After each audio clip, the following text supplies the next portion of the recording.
6, 5, 4, 3, 2, 1. The History with Jackson podcast. Hello and welcome to the History with Jackson podcast, the podcast where we bring up-to-date historical research to you in an accessible and digestible way. So, hello and welcome back to the History of Jackson podcast. And right now we are joined by Emily Feng, author of Let Only Red Flowers Bloom. Really excited to get stuck into this conversation. But firstly, how are you, Emily? Oh, thanks so much for reading the book. No worries. I think it's a common sense if you're going to speak to someone, you have to make sure you've read it. But I think the first question I want to ask you is, what inspired you to write this book? I wanted space to talk about stories that really stuck with me over the years, reporting on China, that I didn't get as much space in news reports to do. And I think I write a little bit about this in the book. In the prologue, I had a series of airport encounters starting in 2019 and just more and more state surveillance and interference with our work. And starting in 2019, I just kept getting stuck and detained in the airport every time I was trying to get back into mainland China. And so all of the signs were adding up to the idea that maybe one day I would not be allowed to stay and report in China. But this was a country that I'd invested a lot of time in getting to understand and to learn the language and had really grown to love. And so I started thinking that night back in 2019, one day if I can't live and report here anymore, what's one way to continue reporting on the country? And that's how the idea for the book was born. And organically over the next couple of years, as I started looking back on the stories that resonated with me the most, they were inevitably about identity and how identity relates to national security, foreign policy, the headline items that we read about in China. And identity, I realized, is not something that is just being litigated and discussed and hashed out within the borders of the People's Republic of China, the PRC, but it's something that concerns all Chinese people living across the world. It has complicated U.S.-China tension. It has complicated China's relationship with other countries in the Indo-Pacific. So it was a topic also that was not geographically located within the country. And a combination of all those things, eventually I was not able to return to China in 2022. So a combination of all these things, having this idea for the book, wanting to do something that really illustrated the interiority of Chinese people and fleshed them out with the written word to seem like real humans. And then also the fact that these themes of identity don't have to be reported in China led me to write this book. I think it was really nice you were able to combine personal experiences, not only as a journalist, but as a person, with stories that you have witnessed and listened to on the ground. But then you're making that point of saying, what Chinese people are experiencing. But there seems to be a difference between what the Chinese regime considers to be Chinese and what people consider to be Chinese. So could you just break that down for us? So I think for people who don't follow China that closely, which is totally fine, this book is not meant for China watchers. You don't have to be following news to, I hope, find this book about China interesting. But maybe what people don't realize is China as a country is a really new concept. It's just over 7 decades old. But before that, there was the Qing Empire, and before that, many, many other dynasties. And the Qing Empire was really expansionist. It expanded Chinese society from just the eastern seaboard, which is still the most populous urban area of China, to the places that we hear about more in the news today. So Inner Mongolia, northwestern China, including Tibet, Xinjiang. Xinjiang in Chinese literally means new border, a new frontier land, because during the Qing Empire in the 19th century, it was the frontier of the empire. And so the empire forcibly absorbed all of these different cultures that had different ethnicities, languages, habits, perhaps even values. And when the People's Republic of China came about, when the Communist Party won the civil war in China and declared a new country in 1949, it basically used much of the same boundaries as the Qing Empire. It had to march into Tibet and conquer it, but it basically solidified what the Qing Empire had conquered by force as well. And that means that China as a country has enormous diversity by virtue of empire. And even without empire, it has a natural diversity in terms of what people think, political ideas, economic visions for the country. And that's bubbled up every so often as the country opens up, and then unfortunately been repressed as the country goes through these cycles of political opening and closing. I happen to be in China during the beginning of a cycle of political closing. That cycle is still ongoing, unfortunately. And so I'm looking at how the state represses all of these different ideas of what it means to be Chinese, from empire to modern day nation state, from Communist Party to a China that's become increasingly outward looking and aggressive in its foreign policy. And boiled down, basically, the Communist Party of China currently thinks of being Chinese as, speaking Mandarin, which is the standardized language of Chinese that's taught in Chinese schools, being Han Chinese, which is the majority ethnic group in China. There's at least 55 other ones, but historically there's been many, many more that have always coexisted within the boundaries of the Chinese empire, now state. Linguistic diversity, there's literally hundreds of different types of Chinese languages in the country, but the Communist Party wants one, that's Han, that's Mandarin speaking, that's hopefully straight, married. If you're a woman, then there's now this kind of reversal back to these state pro-natalist policies to have as many children as possible. So the identity of being Chinese has been narrowed, even though I think China has always been this ever-changing entity, and the people inside it, people who, unsurprisingly, for a country of 1.3 billion people, have many, many, many different views. And it's interesting that you mentioned those Fang Shou cycles of repression and liberalization. How come there's been this tightening of repression under Xi? So I write about this in the book, how Xi Jinping gives a speech very early on in his leadership of the Communist Party. And he talks about how, in his view, the Soviet Union, the only other communist state out there that's lasted as long as the People's Republic of China, collapsed because of internal divisions and factionalism. There wasn't a unified political vision for the Soviet Union, and all of the different ethnic republics in the Soviet Union created divisions that, in his eyes, quote, no one was man enough to resist. And so Xi Jinping is casting himself in the mold of someone who is going to resist these natural divisions, as he sees them, in Chinese society. And in doing so, he specifically links a unified Chinese identity and political vision to being a fundamental national security priority. He also delivers another internal party speech and comes out with an internal document that's also leaked early on in his leadership, where he talks about, this document is called document number 9, where he talks about essentially a war on culture, this idea that culture is fundamental to national security and domestic stability, and that under his rule, he is going to stabilize and control everything from ideas, education, media, literature, political philosophy, to media, and that's somehow been governed too laxly in the pre-governorship. So he's specifically linking these ideas of culture and identity as being something that's inherently political and important to the development of China's political stability. So when that comes with new legal requirements, new legislation, how have lawyers adapted to that, or even resisted that? Because that's one of the key areas that someone can resist. When Xi Jinping comes into power, one of the first things he does, and this is already ongoing, this started actually under his predecessor, Hu Jintao, who was head of the Communist Party before Xi Jinping, but he deepens a crackdown on the legal profession. And so he not immediately, but about a year and a half into his leadership of the Communist Party, he starts arresting human rights lawyers and activists, people who had been incredibly effective going through the court system, going through China's own constitution, and arguing for protections for civil liberties and arguing for democratic reforms without asking for a full revolution, a full overthrow of the Communist Party. So by going after all these people who had been the most effective in using existing legal tools to ask for reform, Xi basically destroys the entire legal reform movement. It's called the Weiquan movement, the human rights movement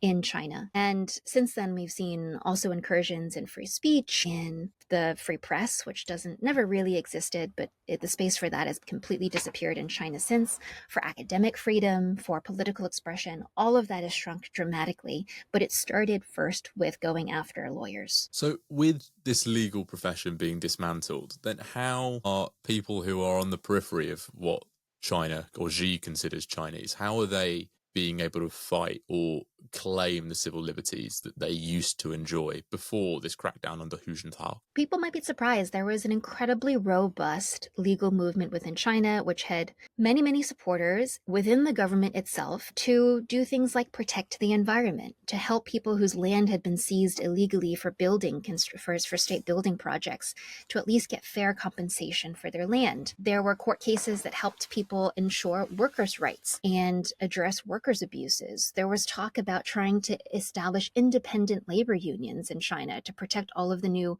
migrant workers that were going into factories and making all of the stuff that's exported to you and me in the Western world. And these legal reformers notched real legal wins. There was this more mainstream belief that, first of all, that this was acceptable, that this was within the bounds of political acceptability, and also that they were improving Chinese society. So in the first chapter of the book, I profile a woman who starts out as a state prosecutor, if you remember. And she is working to build a rule of law system within China. And she believes that this is going to improve, this is her vision for what a China should be, have a humane system of law that protects businesses, but also individuals and the weakest members of Chinese society. And at the peak of her career, she quits and she joins the other side, so to speak, to become a human rights lawyer. Unfortunately, she's also caught up in this crackdown against lawyers. And through that chapter, I talk about these different political visions for the country, how it once was envisioned, how it has turned out now. But yeah, there was a time not so long ago, as early as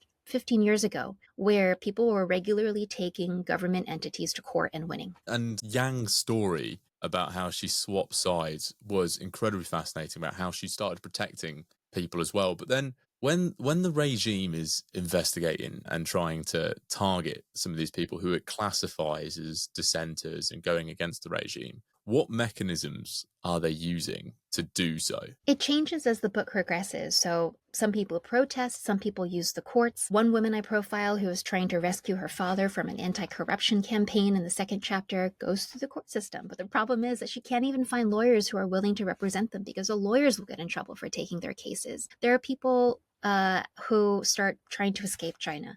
And so as the book progresses, we start in the eastern seaboard of China, kind of the urban heart of China, but then we start going to the borderlands of the Chinese Empire, to Xinjiang, to Inner Mongolia. And then finally, the last third of the book takes place in the special territory of Hong Kong, and then Taiwan, which is not part of the People's Republic of China, but is very much wrapped up in China's visions for a much more dominant China on the world stage. And so it was interesting, as I was reporting this book, some people that I was meeting in mainland China were then becoming involved in Hong Kong affairs, and people I met in Hong Kong were leaving Hong Kong because of Beijing's crackdown there to go to Taiwan, to go to the US. So you see this exporting of China's political issues, or at least awareness and concern about China's political issues, to the rest of the world, to at first areas in the Asia Pacific, and then as the diaspora gets caught up in this, in places like Europe and North America as well. And certainly the events in Hong Kong seem to hit the British news cycle a lot harder than other events. But in Xinjiang and Mongolia, how does the regime start to undermine the cultures that are already there? Because it's something that is not representing a Han culture as Xi's regime wants. Yes, very much so. In the case of Inner Mongolia, arguably, they're a success case in terms of assimilation. Mongolians tend to perform very, very well in educational outcomes, in employment outcomes. And when they joined the People's Republic of China about 70 plus years ago, they were guaranteed cultural autonomy. Same with the Uyghurs in Xinjiang. They at one point had their own independent state very, very briefly. That was quashed by the People's Republic. Anyways, but they were told, we're going to control you politically, but you get to control your education rights, the language you teach your children in, and you'll get a lot of space to preserve your culture. That has not happened. And you've seen ebbs and flows where there have been times where Uyghurs and Mongolians have had more autonomy culturally, but not so much in the last 10 years. And so in the Xinjiang case, there have been outright protests against incursions, against what they see as economic, political, and cultural control of Uyghurs, which used to be the dominant ethnic group in Xinjiang, not so much anymore in the region as more Han Chinese move in, and same in Inner Mongolia, as you see extractive industries like mining in particular move in. And so I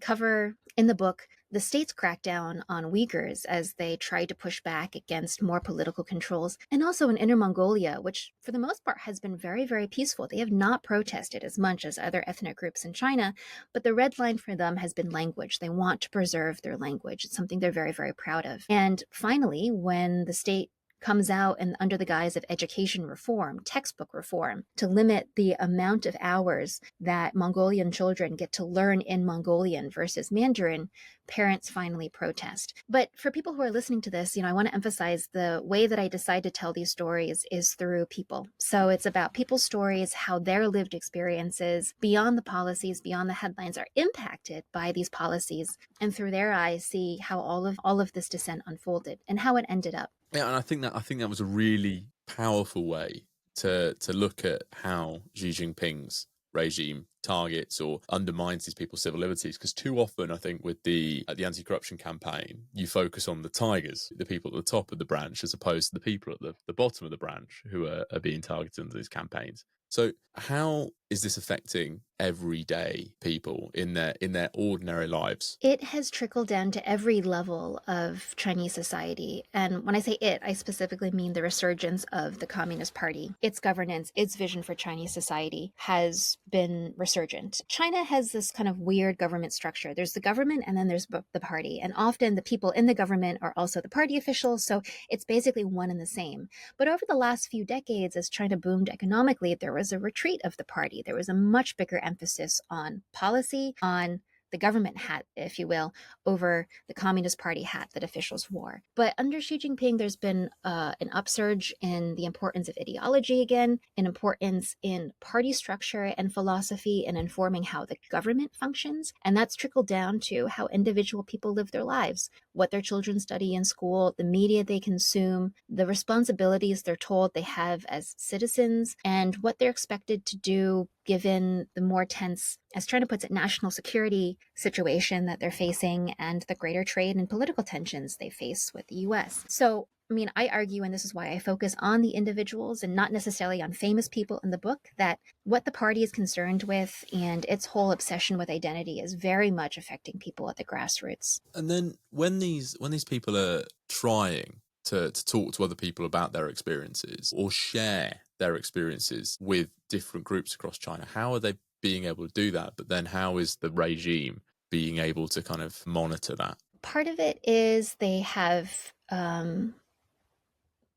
they've made different party bodies much more powerful. They have elevated government departments, essentially government agencies that are dealing with things like ethnic and religious issues. They have given them more power and elevated them in status by making them party organizations in addition to government agencies. And then in terms of what people at the grassroots are doing, just everyday individuals in their day-to-day lives, over the last decade while I was in China, I witnessed the development, or I should say maybe like the polishing of an incredibly advanced technological surveillance state that's complemented the existing party structure, starting at the top that trickles down into society and into even companies in China.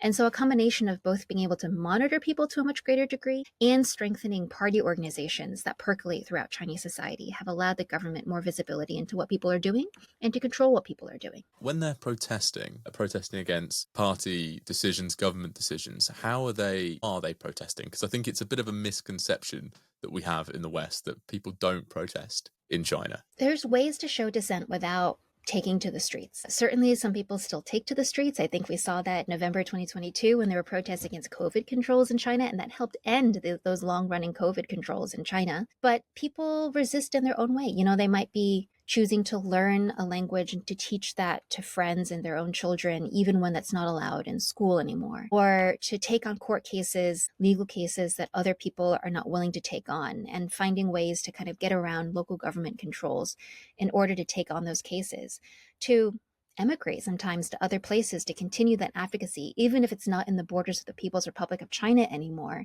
so that they continue speaking up, even though they would face arrest if they stayed behind in mainland China or Hong Kong. But Hong Kong was also a great example where, they are part of the PRC, and yet there were still mass protests there over and over and over again for the last time in 2019, 2020, against the extradition bill that was proposed and later shelved. People find ways to, this bookseller I profile in Hong Kong who was selling banned books. When he's not allowed to do that in Hong Kong anymore, he goes to Taiwan and starts there. People always find a way, big or small, to find ways to preserve their way of life, to be the people that they want to be. And even if that isn't necessarily holding signs and shouting in the street, that is, I think, a form of resistance. And the story about the booksellers and people going across Taiwan, I found incredibly powerful. That they're still trying to find ways to protest, but also find a group of people that they belong or they feel a sense of belonging with. Right. And I think a really important part of dissent is finding a community that supports you, even if the mainstream and even if authorities are not necessarily supportive. And that community that people are finding, and I make the argument in the book, is becoming more global. It's not just in the PRC. There are diaspora groups and dissident groups all around the world that are working together. But again, like, I'm not profiling just dissidents. I think actually many of the characters in this book start out as nationalists, if not outright Chinese patriots, who very much support the development of China, are proud of China, want to contribute to it, and then suddenly find themselves on the outside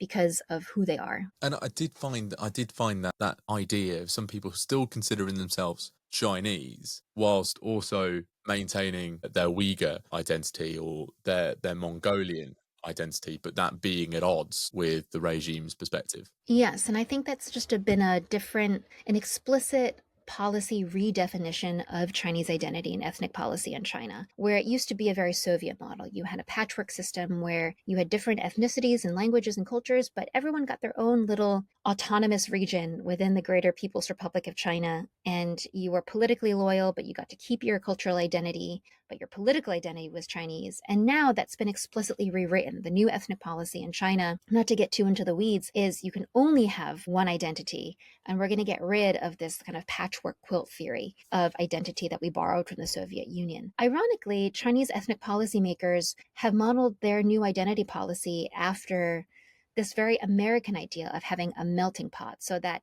you bring all your different ethnic and identity backgrounds to the US and it all melts into one pot that's American. The difference is, I think American identity is you have a shared sense of American values, but that can exist simultaneously and parallel to another identity that you have, whether it's speaking in Spanish or being Chinese American like me or having a different religious identity from your neighbors, what have you. Whereas in Chinese, this melting pot theory has evolved into one that says you only have one identity, and that identity needs to come at the expense of other cultural or political identities. And I find it interesting how global trends and the long line of history has led to that policy kind of being created across China. Yes, there's always the issue of how do we create a Chinese identity is not one that's unique to China. Unified national identity is something that all countries want.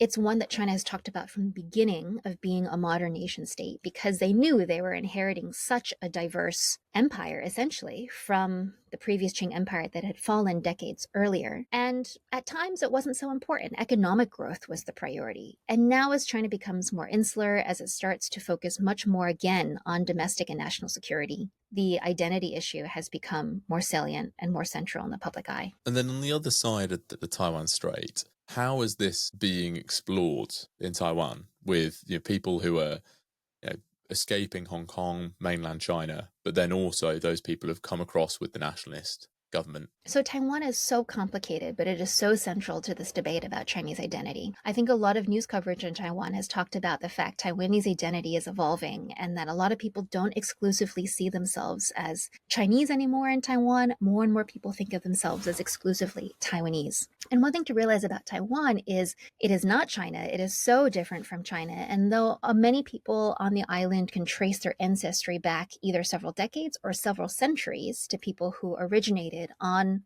the mainland of China, that there are many, many different variations of Chinese. And over the centuries of colonization from the Japanese, from Europeans in Taiwan, and with its own native indigenous culture that's Austronesian, that it's created a very, very separate identity, I would argue. Taiwan is also an interesting case where geopolitics determines identity. And so this whole debate right now about, will China invade Taiwan? Why does it consider Taiwan part of China?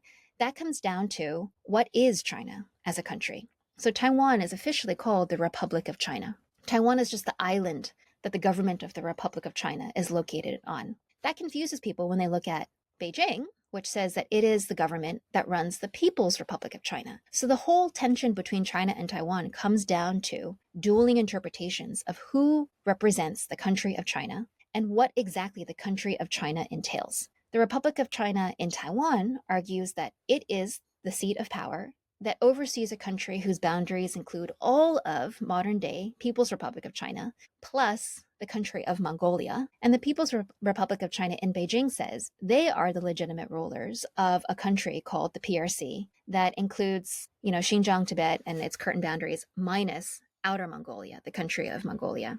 And that dates back to a civil war that resulted at the end of World War II that's still unresolved, technically still ongoing. And that's what we're talking about when we're talking about the potential of Chinese invasion of the island of Taiwan. Taiwan has moved on since then. It's become a democracy.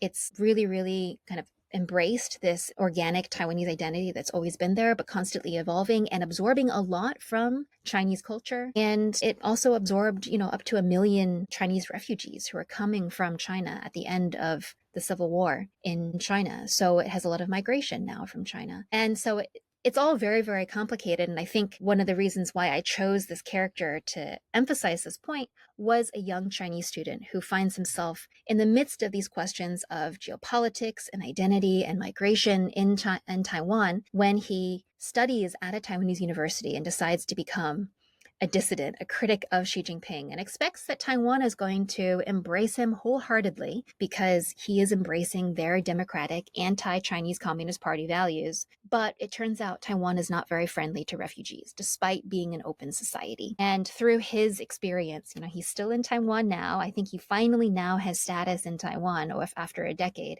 Through his experience, I think he encapsulates so many of these dueling and sometimes conflicting narratives about Chinese versus Taiwanese identity and Taiwan's role as an Asian democracy so close to China. I think throughout this book, you've got some incredibly powerful characters and stories, but also you can see the echoes of history.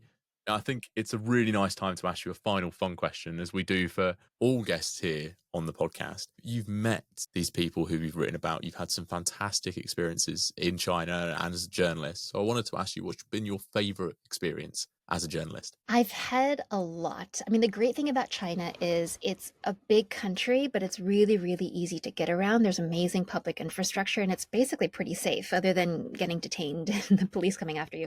It's physically a very, very safe country to work. So I had the privilege of seeing so much of the country, and every reporting trip was always kind of crazy and fun in some way. I loved reporting on so lived in Taiwan for 2 years, and now I live in the US. Got to live in China and Taiwan. Some of my favorite places to travel in China were the Northwest. So this is Gansu, Ningxia, Qinghai provinces. It looks like Mars out there with the landscape, or Colorado, and it's so diverse. There are Tibetans, there are Muslims, there are Christians, there are obviously a lot of Han Chinese. It is a beautiful landscape and a beautiful collection of people. So that was my favorite place to travel in China. And then in Taiwan, I loved the East Coast. So this is directly on a volcanic fault line. So they get earthquakes every day, but it's an area of Taiwan that drops straight into the Pacific Ocean, and it looks almost exactly like Hawaii. And it's where most of the island's indigenous population live. And so it's just a wonderful collection of Chinese, Taiwanese, and indigenous cultures in a stunning, stunning landscape. Well, they both sound incredible. Thank you very much for sharing those with us, Emily. And then